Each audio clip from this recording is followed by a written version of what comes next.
Hello. So ayan, hello guys. Hello and good.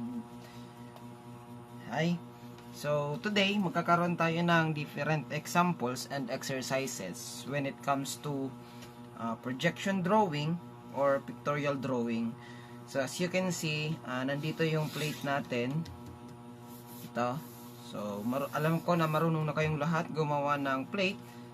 And before that, i-explain ko muna yung mga ginagamit natin sa pagdodrawing. So syempre, unang-una, we will use pencil to draw the construction lines. So we will use this pencil for construction lines. And then we have a ball pen or an outline drawing. So ito is nabili ko for 79. Pero kung wala kayo nito, sabi ko nga, pwede kayong gumamit ng my gel na 0.5. So you can also use that ball pen in drawing. So kung wala kayo nito, pero kung meron pa kayo ng Unipin, so pwede nyo rin gamitin yon. So mas maganda yung Unipin kaysa dito. So we also have this one. So I know that some of you are not yet familiar with this one, but as you can see, so this is kung titingnan nyo, letter T yung shape niya, and meron siyang cm sa taas and inches dito sa baba. So this is letter T because kaya ito ang tinatawag natin na T-square. So this is a T-square. So ginagamit siya for 90 degree angles. So mga 90 degrees. Okay, so naalis pala to. So naalis yan. And pwede namang ibalik natin. So as you can see, ito and between here are 90 degrees. So 90 degrees yan. So ginagamit siya. Makikita nyo mamaya paano to ginagamit. So next is ito. So alam na nating lahat kung ano to. This is a ruler. And yung nasa taas, yung maliliit are in millimeters or centimeter. And itong malalaki na nasa kabila are in inches. Next is this one. So nakakita na lahat ng ganito. So this is what we call the protractor. So protractor to for angles, paghanap ng angles. Yan. The next is we have different types of triangles. So ginagamit to for sa pagdodrawing natin. So unahin natin to. This is a 45 45 90 triangle. Bakit siya tinawag na ganon? Kasi this is a 45 angle triangle. This is also a 45 degree angle triangle, and this is a 90 degree angle. So ito ang 45 45 90 natin. O how about this one?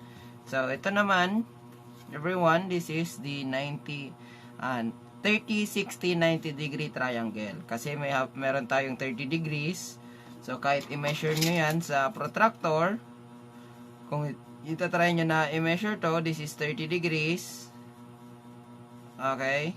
So, yan, kung may measure nyo yan, 30 degrees to. So, this is 60 degrees. Itong part na to. This is 60 degrees. Ito yung 60 degrees. Tapos, ito naman is 90 degrees or a right angle. So, yan ang mga basic tools na ginagamit natin when it comes to technical drawing. So, magkakaroon tayo ng different examples here. So, and ito na yung plate na gagamitin natin. So, and here is the first example or the first exercise na gagawin natin. So, ako muna ang gagawa. Gagawin ko kayo ng tutorial paano gumawa ng technical drawings. Okay? So, yan.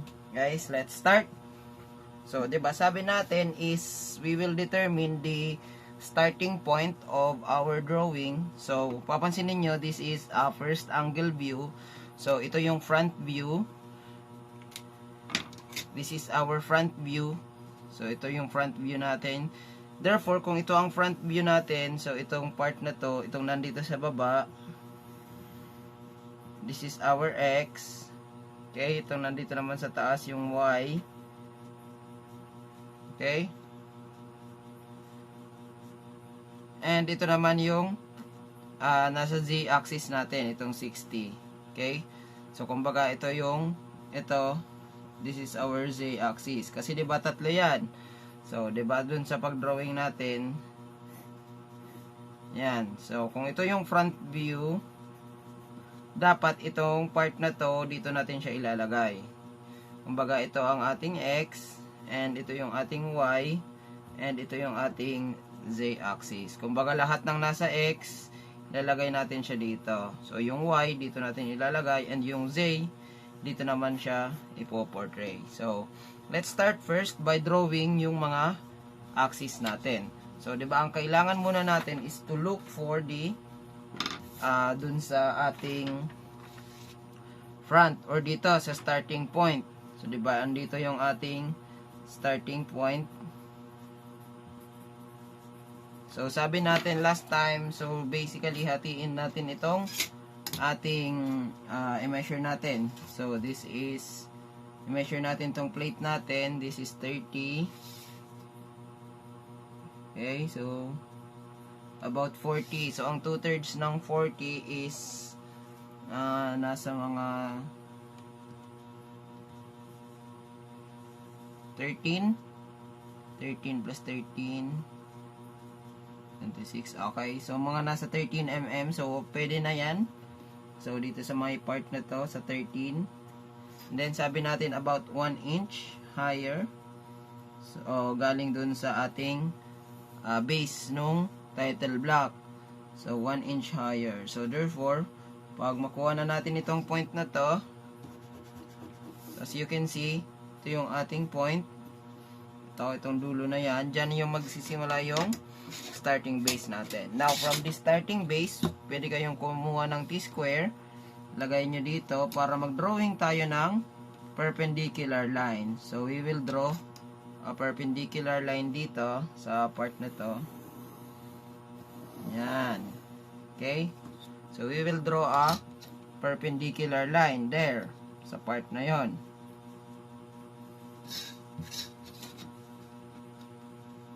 Okay, so next step is kunin natin yung triangle natin kasi 'di ba we will draw a 30 degree or kaya kung wala kang triangle, kunin yung protractor, i-center yung point. Yan. Center yung point at saka yung line must be centered. Okay, so kung papansinin nyo, kailangan ito is naka-along sa line and ito is naka-along sa line, tapos yung point natin dito is nandun sa gitna. So, we will mark the 30 degree angle. So, nandito yung 30. Yan, here is the 30 degree angle. Imamark nyo yan doon. Also, dun sa kabila, imamark nyo din yung 30 degree. So, nandito rin yung 30 degree and the 90 degree angle. So, pag na-mark na yung tatlo na yon, so, dito yung isang 30, this is the 90, and this is the other 30. So, kung may triangle kayo, pwede nyo naman gamitin to with the help of the ating T-square. So, ang ginagawa nyan is ginaganito lang yan. So, make sure na nakalagay ito dito to make it perpendicular dito sa gilid natin sa side. And then is ilalagay natin, kailangan hindi gumalaw. Yan. So, ilalagay natin yung ating 90 degree triangle. Yan. And kung gusto nyo ng 30, so sabi natin this is 30 degree. So, pwede na rin naman gamitin yung 30 degree triangle natin. So, papunta dyan. And dun sa kabila, pwede rin natin gamitin yung 30 degree triangle natin. So, dito. Yan.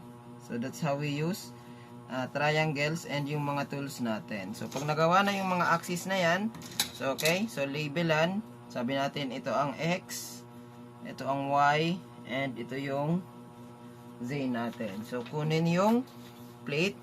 As you can see, here is our X. Diba? Diyan sa part na yan.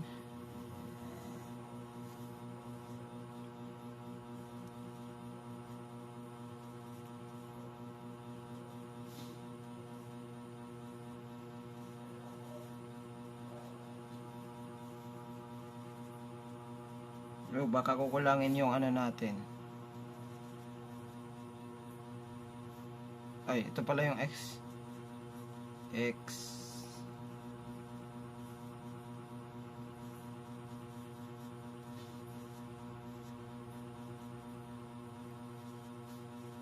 Pwede naman na dito natin siya ilalagay, yung X natin, para mas mahaba.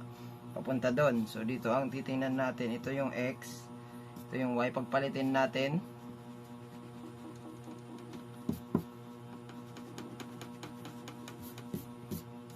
so nandito yung Z.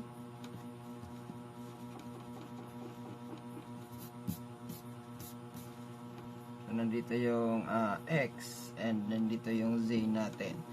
So 'di ba? Okay? So papansinin nyo kung nandito yung imagine itong point na to, ito yan, nandito yan sa part na yan. So therefore, mula dito, kung ito ipo-portray natin sa X papunta dito, so may measure natin ilan yan lahat, 60 plus 30 plus 30, 6, 7, 8, 9, 10, that is 120. So 120 mm mula dito. So measure kayo ng 120 mm. Okay, so that's 12 nandito. Diba? 12, 120 yan, mm, or 12 centimeters. So, hanggang dito yan.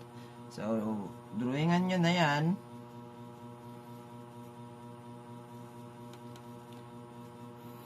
Yan, dyan sa part na yan. Okay, so ang unang dino-drawing is the, ito. Ito ang unang i-drawing. X and Z. So, nasaan yung X is itong X, yung Z is ito. So, ito muna ang unang i-drawing natin. So, ito yung X, and ito yung Z. Kumbaga, itong point na to, ito yung nandito. Okay? So, yung Z natin is 60, papunta dito. So, that's 6, that is 6. Here. So, galing dun sa starting point hanggang dun. I-trace nyo na. Up to 60. Yan, dito. Okay? So, pwede nyo kunin yung space square nyo and gumawa kayo ng additional na parallel lines galing doon sa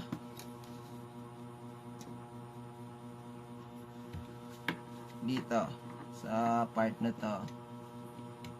Okay, so yung mga dulong to, yan, itong dulo na to, pwede na natin siyang gawan ng ganyan, as well as here. So, pwede na rin to natin gawan dito ng linya papunta dito para makuha natin yung intersection sa kabilang yan.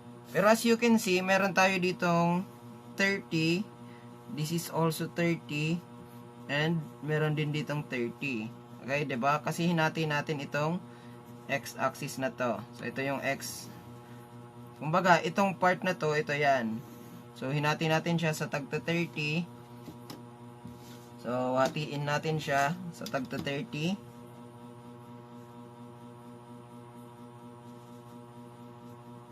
Yan. So 30, 30, 30. Yan. Mark nyo lang yung mga points. I-mark nyo lang. Then, after that, kung makikita nyo, tataas to.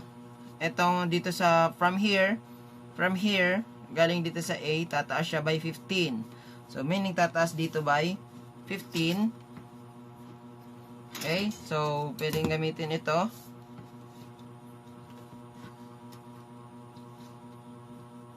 So, galing dyan sa 0.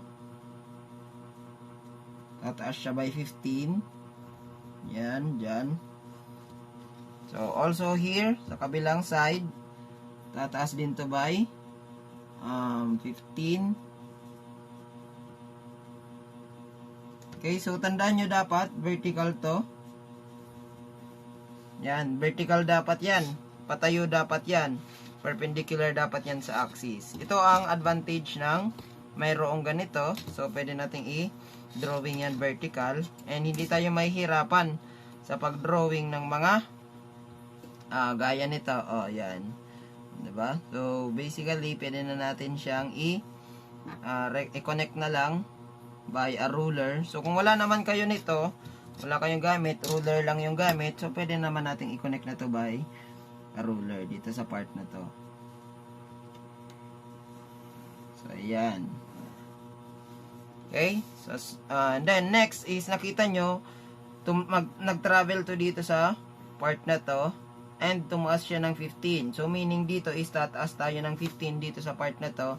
Kasi, di ba itong point na to is ito na yan. Dito na yan. So, tumaas siya ng 15 and pumunta dito. So, ito na yon yung pag-travel dito. So, tumaas to by 15. So, ipantay na lang natin dito. Yan. So, kumbaga, kukunin nyo lang to, papantay nyo dun sa pinaka-line natin doon, and then, pag perpendicular na, mag-measure din tayo ng 15. So, ang 15 is dito, and then, i-connect natin dito sa area na to.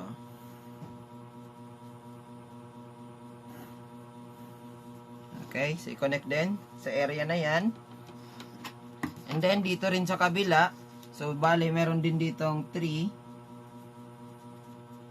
30, so, 10, 20, 30, so, dito yan. And then, tataas din siya by 15, so, 90 degrees din dapat. Tandaan natin that yung vertical natin is always 90 degrees. So, tataas din siya by 15. Then, dito naman siya magko-connect sa part na to. Yan. And then, ito is i-connect natin. Okay, so i-connect natin yan dito sa part na yan. So, yan. Ito na yung unang part natin. Ito. And dito sa part na to. Na pwede na tayo mag-move dito on our next part. Dito sa pangalawang 30. So, kung papansin niyo ito pala, tumaas pa to. Diba, tumaas pa dito by another 15. So, galing dito, tataas pa pala to by another 15. So, galing dun sa point, straight na lang natin yan. Tataas pa siya by another 15 points. So, 5, 10, 15 dito. Baka dodoblehin natin itong linya. Yan yung 15. 15 natin. So, dito sa kabila, syempre, tataas rin to ng 15. Then, 15. Then, we will connect it.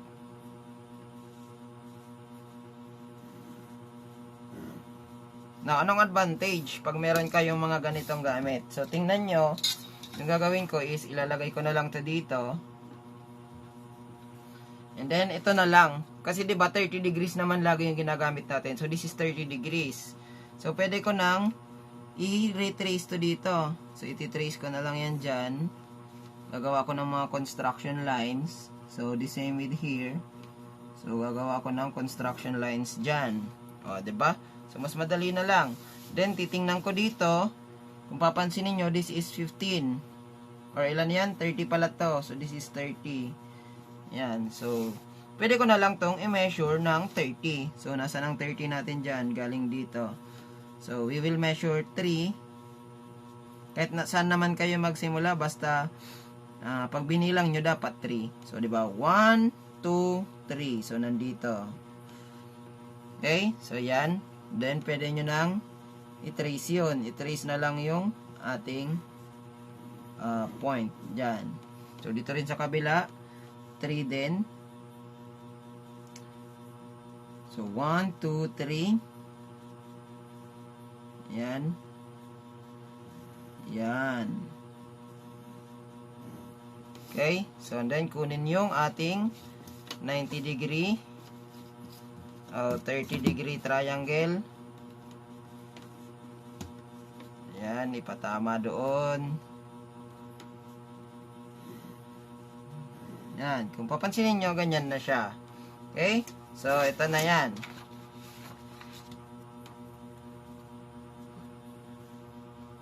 Ito na yan, sa part na yan. Now, dito naman tayo sa part na to. Next part. Tumas ulit siya by 15. So, meaning, pagdating dito, tataas ulit to by 15.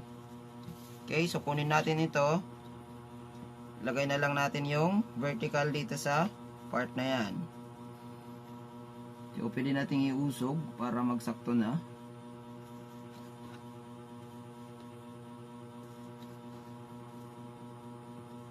Yan. Ay, sobra.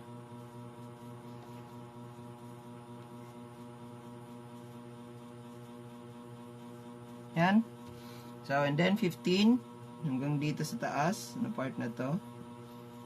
Yan, 15. Then, pwede na natin na i-connect dito. Yan. Here.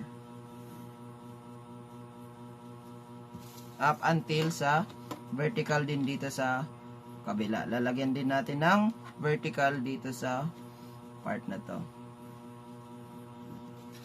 Okay? So, and then, magta-travel ito by, balik tayo dito. Magta-travel ito by 30 din. So, di ba 30 din to. Therefore, papunta doon, may 30 din tayo. So, pwede nating i-drawing yan. Lagay muna natin yung construction line. Yan. Also, here, we will put our construction line. Yan. Then, magme-measure tayo dito ng 30. So, ilan ang 30 dyan? So, magme-measure tayo ng 30. Ayan, 3. Measure tayo ng 3. Ayan. Dyan sa part na to. Okay, so, pwede na natin yan na i-trace. Then, gamitin yung ating T-square at triangle sa paglagay nito. Ilalagay na natin siya dito. Yan. So, and then, yung intersection dito, pwede nyo na siyang i-trace na lang. I-trace nyo na yan para makuha na natin. Okay? Then next, kung papansinin nyo dito, so di ba walang lagay dito. So therefore, ito is tumaas siya dito. Diba? Galing dito sa point na to, diba ito yung x-axis natin, tumaas siya nito. Which is ilan yan? So that is 30. Or, tama, 30 to. So, diba 30 to. So meaning, from here, galing dito, kasi pang ilang point yan? 30, 60, 90. So this is our 30, 60, galing 90. Diba tumaas siya? Tumaas siya by 30. So, ilalagay natin yung pagtaas na yan. By how many? 30 din.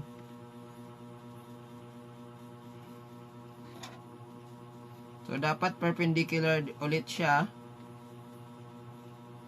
Ayan, perpendicular dapat ulit siya. Tataas natin siya by 30. Then, 20, 30.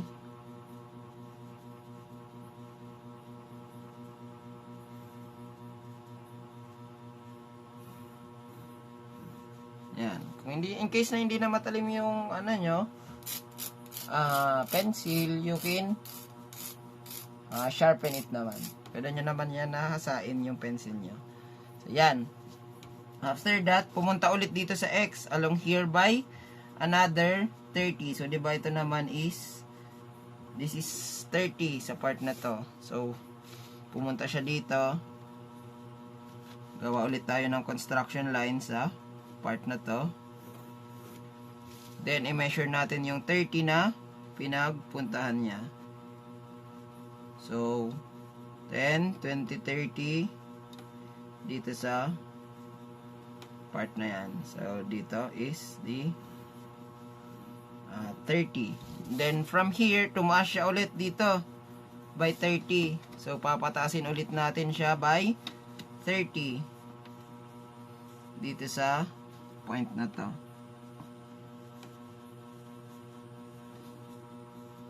So, 10, 20, 30. Tumas ulit ng 30. And ito is, kung papansinin nyo,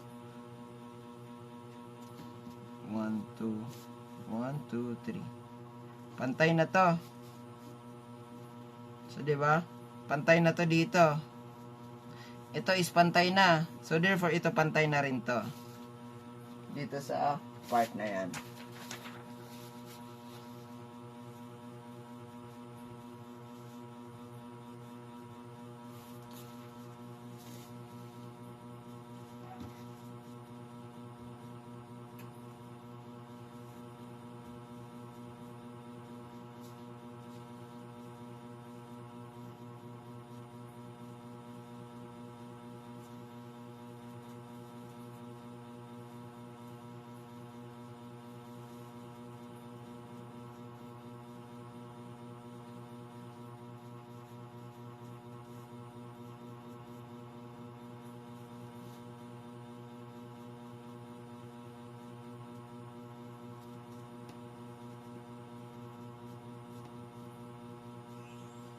Or wait lang guys, hindi pala siya nandito.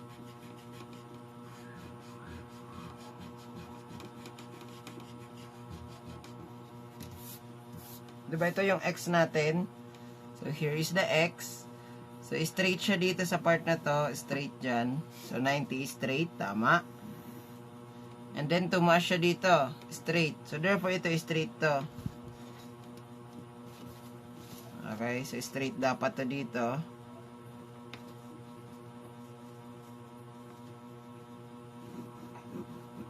Yan, kasi ito na yan, straight.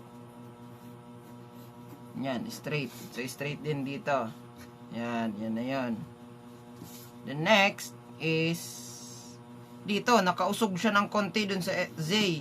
Diba? Dun sa Z axis. So therefore, dito siya uusog sa part na to. Okay. So, bali, kukuha tayo ng 30 dito. Dadalhin natin dun sa part na yan. Ayan o. So, kukuha tayo ng 30 doon sa Z natin. 10, 20, 30 dito. And then, dito natin siya i-move. Diyan sa part na yan. Gagawa tayo ulit ng construction line here on this part to make sure na 90 degrees. Baba natin.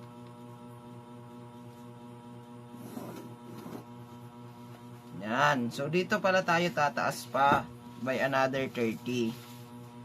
So, kung papansinin nyo, ito na yung construction line natin, diba? So, may 30 pa dito.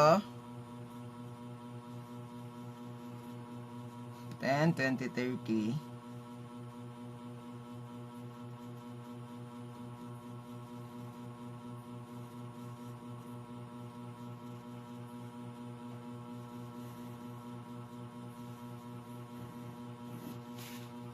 Yan, ito yan. So, ito sa part na to. So, another 30 here.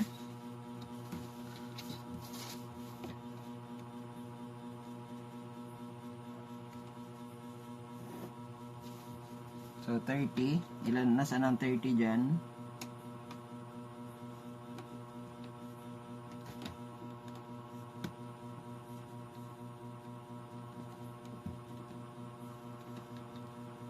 Okay, in case na, pwede namang i-ruler na natin yan.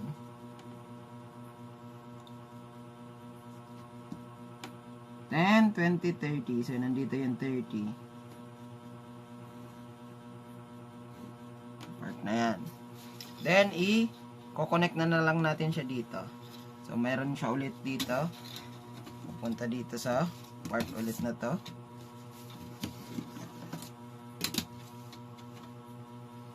Kabilang side. Yan. Okay. Okay, so here it is. Then, pababa na siya hanggang dito sa point na to. Hanggang dyan. Sa point na yan. Nakatago na yan.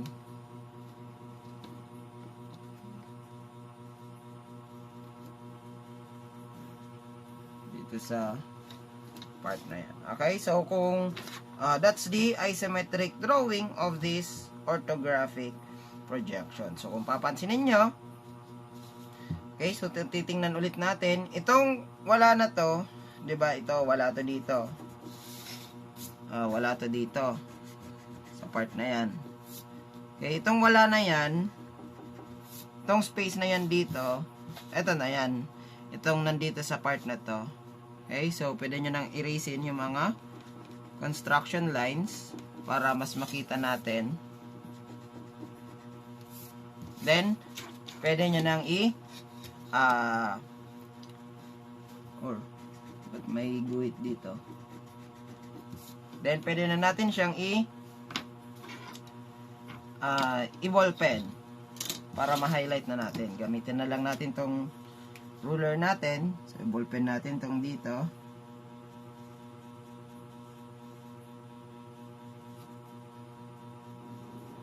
Yan. Ballpen natin ito. So, yung mga construction lines, no need to di na kailangan i-ballpen yun. Yan, so ito. So here.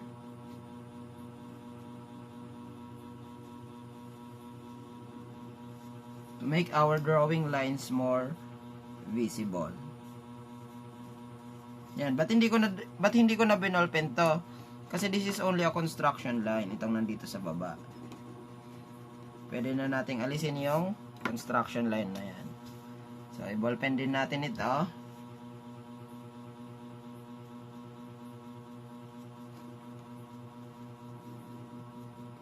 Yan, tapos ito.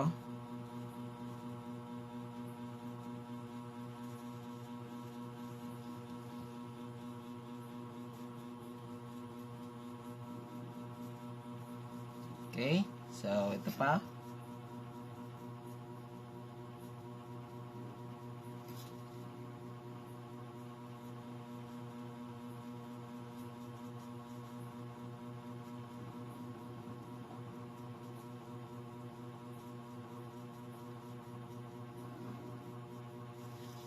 And here. So, careful lang sa pag-ballpen na hindi na matrace yung unnecessary construction line. Gaya nito. Yan. So, di ba, di na natin to iti-trace. So, di na yan need na i-trace. Ito na lang na nandito sa taas. Until here. Yan. So, if you want, bago kayong mag-trace, alisin nyo muna lahat ng hidden lines. So, para hindi na maulit yung pag-trace natin. Kasi baka pag nagkamali, uulit na naman tayo niyan. Sayang lang yung effort and yung papel na ginamit natin. So, gaya nito, oh, kung makasobra kayo dyan, mamamali tayo dyan. So, mas better na i-erase na muna natin yan. Erasein na rin to. Para hindi na tayo sumobra dyan. O, diba?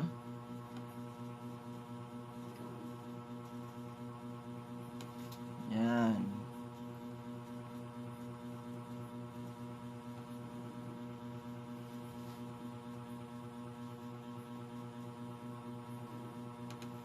Ay. Sumobra pa nga. Then, dito, straight.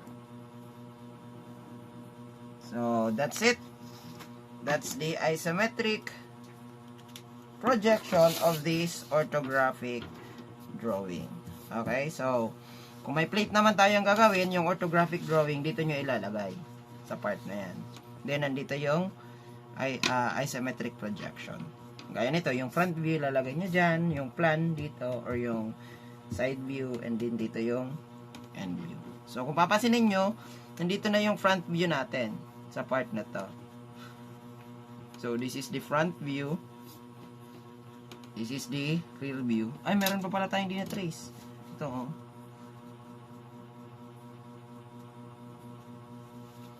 And dito sa part na to. Okay, so meron pa ba? And after that, pwede na nating erase yung mga construction lines.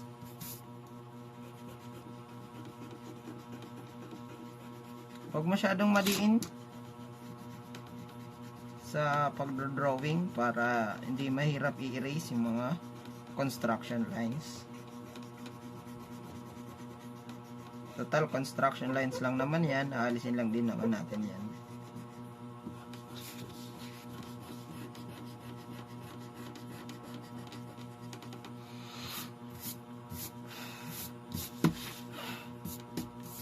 So, that's the first plate na gagawin natin. Ito is, isisend ko na lang ito sa group chat para makita ng lahat paano gumawa. As well as the other plates. Basta ganun lang gumawa. Gagawa ulit ako ng isang example. So, yeah, that's it. So, thank you for listening and see you for the next example. So, i-trace ko lang to. Kasi naalis nung in-erase. Masyado na kasi yung makapal, kaya naging ganun. Okay? So, see you. Oh, nandito pala. Ano nakasulat dito? Date. Or kahit wag ng date, lagay nyo na lang is rating.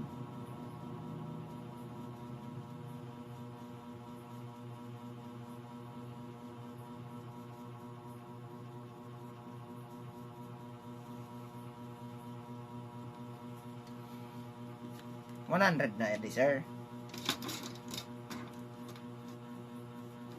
Okay, plate number.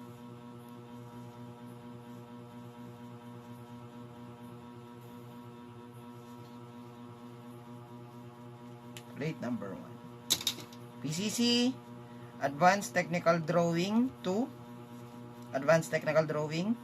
Then, yung plate title natin dito is Isometric Drawing Exercise 1. So, yan ang isusulat natin dyan.